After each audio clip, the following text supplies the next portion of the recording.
here today as Vice Chair of Children's and as the co-chair of the state's 2Gen initiative, whose focus is to put children and families on a path to economic stability and move families out of poverty.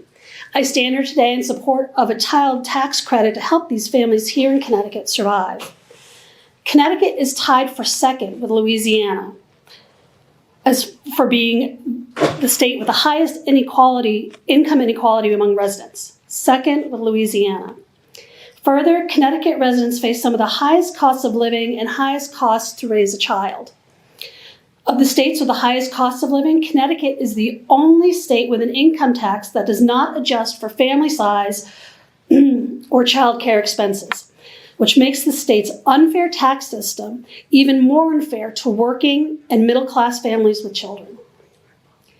We have kids sleeping in cars this winter. Fairfield County alone, there were 23 children at my last count that were sleeping in cars. That's unconscionable in one of the wealthiest states in the nation.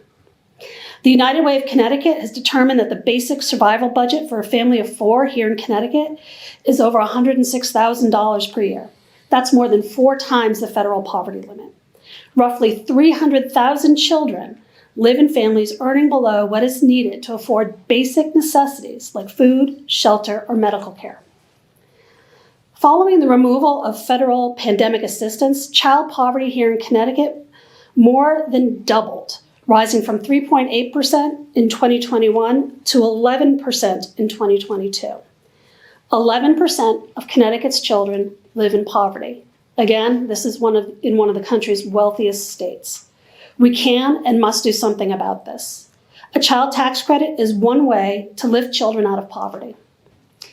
A child tax credit of $600 per dependent child for families earning up to $200,000 per year in income would provide dependable, flexible income for approximately 250,000 Connecticut households and more than 350,000 children. What's more, these tax credits are good for the economy. Research has shown that for every dollar spent on tax credits, such as these, up to $1.50 comes back in economic activity.